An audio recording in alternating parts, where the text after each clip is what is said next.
چند باتیں آپ کے سامنے کرنی تھی مختصراً۔ یہ سورۃ الانفال کی آیت ہے۔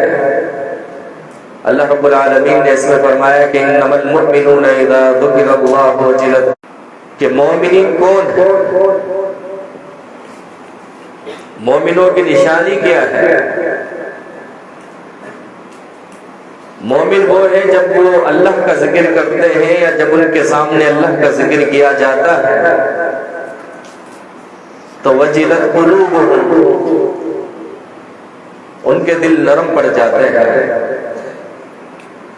وَإِذَا تُلِيَتْ عَلَيْهِمْ آيَاتُهُ زَادَتْهُمْ ایمانا، مومن وہ ہے جب ان پر تلاوت کی جاتی ہے، قرآن مجید کو ان پر پڑھا جاتا ہے تو پھر مومنوں کا ایمان بڑھنے لگتا ہے۔ آج اسی حوالے سے چند گزارشات مجھے آپ کے سامنے رکھنی ہے۔ پہلا سوال تو یہ ہے کہ کیا آج ہمارا ایمان بھی ایسا ہی ہے کہ جب ہم قرآن مجید کی تلاوت کریں یا قرآن مجید کو ہم سنتے ہیں تو ہمارا ایمان بڑھنے لگے، جب ہم اللہ کا ذکر کریں یا ہمارے سامنے اللہ کا ذکر کیا جائے تو ہمارے دل موم بن جائے، ہمارے دل نرم ہو جائیں؟ کیا ایسا ہوتا ہے؟ کیا یہ جو ایمان کی مٹھاس اور ایمان کا ذائقہ ہے، کیا یہ ہمیں محسوس ہوتا ہے؟ کیا ہمارا ایمان ایسا ہے کہ جس کی نشانیاں، کہ جس کے دل میں ایمان ہو اور اللہ رب العالمین نے اس کی نشانیاں بتلائی ہیں، ہم ان نشانیوں کو جانتے ہوں، ان پر پورا اترتے ہوں؟ اگر ایسا نہیں ہے تو ہمیں دیکھنا چاہیے اور ہمیں فکر کرنی چاہیے، ہمیں اپنے ایمان کو چیک کرنا چاہیے کیا ہمارا ایمان ایسا ہے بھی کہ نہیں ہے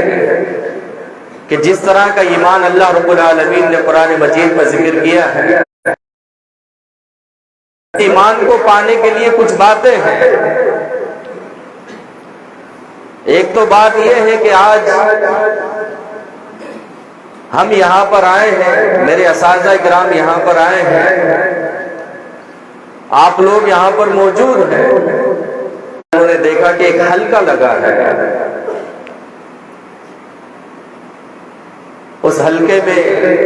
سوالات اور پھر اس کے جوابات دیے جا رہے ہیں، اور جو شخصیت وہاں بیٹھی تھی وہ جوابات دے رہی تھی اور لوگ مطمئن ہو رہے تھے، بڑی علمی محفل ہے۔ تو پوچھا کہ یہ شخص کون ہے جن سے سوالات کیے جا رہے ہیں اور پھر ان کے جوابات دیے جا رہے ہیں؟ بتایا گیا کہ یہ سیدنا معاذ بن جبل رضی اللہ تعالی عنہ صحابی رسول صلی اللہ علیہ وسلم رش تھا۔ اگلے دن سوچا کہ بہت جلدی مسجد میں جاؤں گا اور جا کر ان سے ملاقات کروں گا، اور جلدی مسجد میں آئے، اور جب مسجد میں آئے ملاقات کرنے کے لیے کہ تاکہ رش نہ ہو اور میں ان سے ملاقات کر لوں، اپنے حساب سے بہت جلد مسجد میں آ گئے تھے، لیکن جب مسجد میں پہنچے تو دیکھا کہ صحابی رسول صلی اللہ علیہ وسلم مجھ سے پہلے مسجد میں موجود تھے اور نوافل کی ادائیگیاں جا رہی ہیں۔ یہ صحابہ کی مساجد سے محبت ہے۔ کہتے میں حیران ہوا، میں نے سوچا تھا کہ میں بہت پہلے مسجد میں آیا ہوں، لیکن وہ مجھ سے پہلے مسجد میں موجود تھے۔ جب انہوں نے اپنی نماز مکمل کی، میں نے ان سے جا کے ملاقات کی اور میں نے انہیں کہا کہ میں اللہ کے لیے آپ سے محبت کرتا ہوں۔ میں نے اپنی محبت کا ان سے اقرار کیا کہ اللہ کے لیے ہم آپ سے محبت کرتے ہیں۔ انہوں نے میری چادر کے پلو کو پکڑا اور کہا کیا آپ واقعی اللہ کے لیے مجھ سے محبت کرتے ہیں؟ کہنے لگے ہاں واقعی میں آپ سے اللہ کے لیے محبت کرتا ہوں۔ کہا تو پھر آپ کو خوش ہو جانا چاہیے، آپ کے لیے بشارت ہے، آپ کے لیے بہت بڑی خوشی کی باتیں ہیں، کیونکہ اللہ کے نبی علیہ الصلوۃ والسلام کی حدیث ہے کہ اللہ تعالیٰ فرماتا ہے کہ وجبت محبتی للمتحابین، کہ جو اللہ کے لیے ایک دوسرے سے محبت کرتے ہیں اللہ فرماتا ہے کہ میری محبت ان پر واجب ہو جاتی ہے۔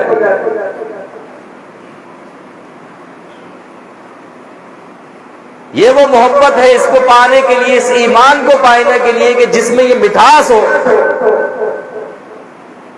فرمایا کہ ایک اور اللہ کے نبی علیہ السلام کی حدیث ہے کہ اگر تمہیں اس ایمان کو پانا ہے تو پھر ذکر میں، اللہ تعالیٰ کے ذکر میں اس ایمان کی مٹھاس کو ڈھونڈنے کی کوشش کرو، پھر دعا میں اس ایمان کی مٹھاس کو ڈھونڈنے کی کوشش کرو، پھر تلاوت القرآن، قرآن کی تلاوت میں اس مٹھاس کو ڈھونڈنے کی کوشش کرو۔ اور اگر ان تینوں چیزوں میں تم ایمان کی مٹھاس کو نہ پا سکو تو پھر سمجھو ابھی دروازے بند ہیں توفیق کے، ابھی دروازے بند ہیں۔ اگر ذکر میں ہمارا ایمان تازہ نہیں ہوتا، اگر تلاوت کرنے میں تازہ نہیں ہوتا، اور اگر اللہ تعالیٰ سے مانگنے میں ہمارا ایمان تازہ نہیں ہوتا تو پھر وہ کون سی چیز ہے جس میں ہمارا ایمان تازہ ہوتا؟ ہمیں اس کی فکر کرنی چاہیے، اسے دیکھنا چاہیے۔ تم اللہ کے محتاج ہو تو یہ دعائیں، یہ ذکر، یہ قرآن مجید کی تلاوت، اسی لیے فرمایا کہ انما المؤمنون اذا ذکر اللہ وجلت قلوبہم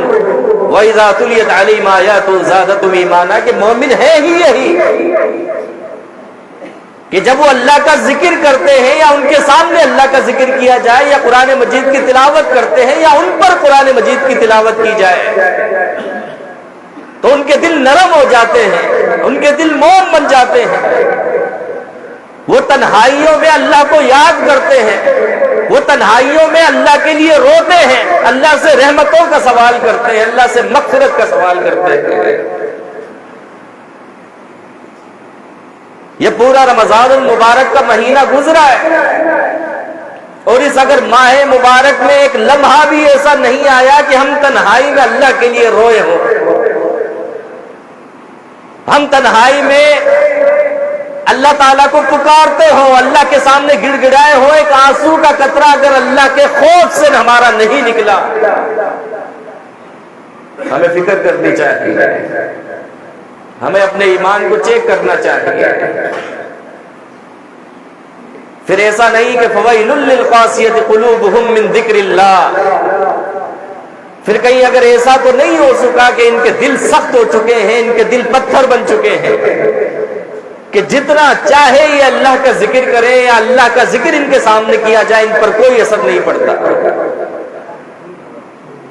ثم قست قلوبكم من بعد ذلك فهي كالحجارة وشد قسوة، کہیں پھر ایسا تو نہیں کہ ان کے دل پتھروں سے زیادہ سخت ہو چکے ہیں۔ وَإِنَّ مِنَ الْحِجَارَةِ لَمَا يَتَفَجَّرُ مِنْهُ الْأَنْهَارُ، کیونکہ ہم دیکھتے ہیں کہ پتھروں سے بھی نہریں بہتی ہیں۔ وَإِنَّ مِنْهَا لَمَا يَشَّقَّقُ فَيَخْرُجُ مِنْهُ الْمَاءُ وَإِنَّ مِنْهَا لَمَا يَهْبِطُ مِنْ خَشْيَةِ اللَّهِ، ہم دیکھتے ہیں کہ پتھروں سے بھی چشمے نکلتے ہیں، ان سے پانی نکلتا ہے۔ ہم دیکھتے ہیں کہ لینڈ سلائڈنگ ہو جاتی ہے، پتھر آسمان پہاڑوں سے گر پڑتے ہیں، پہاڑوں سے پتھر نیچے آ جاتے ہیں۔ اللہ تعالیٰ فرماتا ہے کہ یہ خود بخود نہیں پھٹتے، یہ خود بخود نہیں گرتے، یہ اللہ کے خوف سے پھٹتے ہیں، یہ اللہ کے ڈر سے پھٹتے ہیں۔ لیکن اس جسم میں اگر یہ چھوٹا سا گوشت کا لوتھڑا اگر سخت ہو جائے تو یہ پتھر جو اللہ کے خوف سے پھٹ رہا ہے پھر اس دل پر کوئی اثر نہیں کرتا۔